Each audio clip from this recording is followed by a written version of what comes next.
Denied code 6. The CPT code revenue code is inconsistent with the patient age. हाँ, इस तरह के denial तब मौसूल होते हैं, कुछ सर्टन CPT कोड्स होते हैं जो एज को रिप्रेजेंट करते हैं, और जब वो उस एज से रेलेवेंट ना हो, उससे मुताबिकत ना रखता हो, तो इस तरह के डिनाइल हमें मौसूल होते हैं।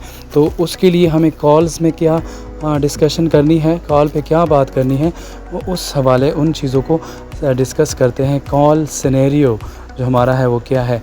Claim denied as a procedure code is inconsistent with the patient age, ठीक है। और may I get the denied date, जो डिनाइड डेट है वो क्या है। और इसके अलावा जो थर्ड जो हमें लास्ट में पूछना है, check patient payment history if the same CPT paid by the insurance company. हमें पेशेंट की पेमेंट हिस्ट्री भी देखनी है कि भाई अगर ये CPT कोड पेशेंट की हिस्ट्री में पे हुआ हो, तो उस केस में आपको जो है वो इंश्योरेंस से बात करनी होती है कि भाई ऑलरेडी क्लेम्स आपने पे किए हैं, तो आप क्यों डिनाई कर रहे हैं। अगर ये कंडीशन उनकी यस है तो फिर क्या होगा, और अगर नो है तब क्या होगा।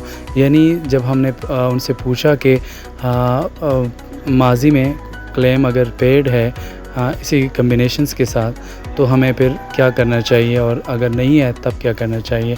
तो यस की कंडीशन में देखते हैं कि यस की कंडीशन में क्या हमें सिनेरियो डिस्कस करना है।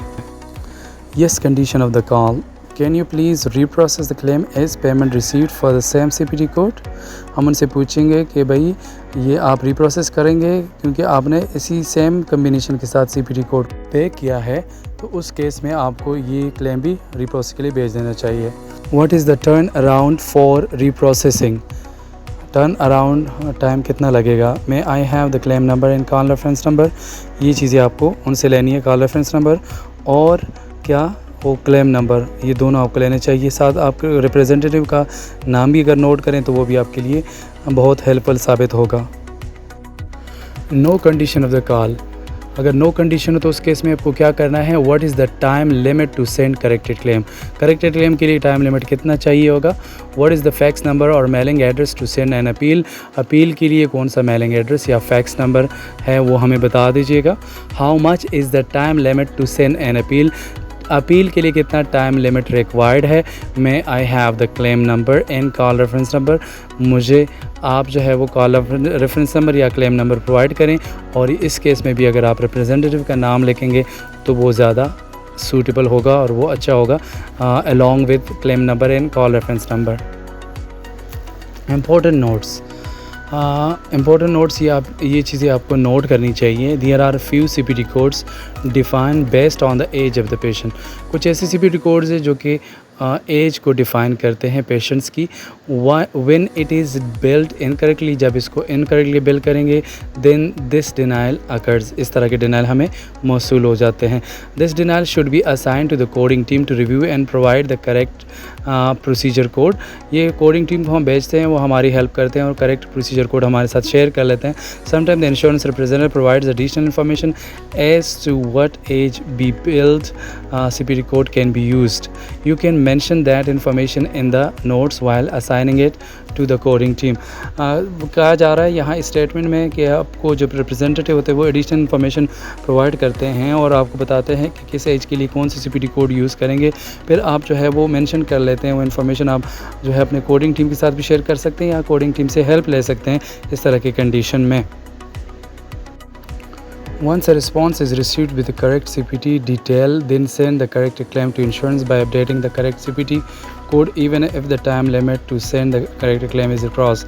जब आपको correct CPT code coding team से मौसूल हो जाते हैं तो उस केस में आपको करेक्टेड क्लेम सबमिट करना चाहिए, चाहे वो टाइम लिमिट जो है वो क्रॉस भी हो, लेकिन आपको करेक्ट क्लेम लाजमी सबमिट करना है। If the coding team state that the procedure code is coded correctly then send an appeal to insurance. अगर आपकी कोडिंग टीम आपको कहती है कि भाई आपने जो बिल किया है कोड को, प्रोसीजर कोड को, वो सही है, वो एज के मुताबिक है, तो आप अपील सेंड करेंगे। When sending an appeal calculate the time limit from the denial date. जब आप अपील सेंड करेंगे तो फिर वो कैलकुलेट करेंगे टाइम को और फिर आप अपील सेंड करेंगे। अगर टाइम लिमिट जो है वो क्रॉस हुआ होगा तो आप अपील सेंड ना करें, बल्कि आप डॉक्टर से इंस्ट्रक्शन लें क्लेम को राइट अप करने का। लेकिन अगर आपके पास टाइम है तो आपको अपील सबमिट करना ज़रूरी होता है। Some time the client wants us to send an appeal even if the time limit is cross, so work accordingly. जब सम टाइम ऐसा होता है कि जब आपका डॉक्टर चाहता है कि वो अपील सेंड करें, तो उस केस में आपको जो है वो फाइलिंग लिमिट्स की केयर नहीं करनी चाहिए, बल्कि आपको क्लेम सबमिट करना चाहिए। हमारे चैनल को सब्सक्राइब करें और कमेंट्स करें, शेयर करें। Thank you.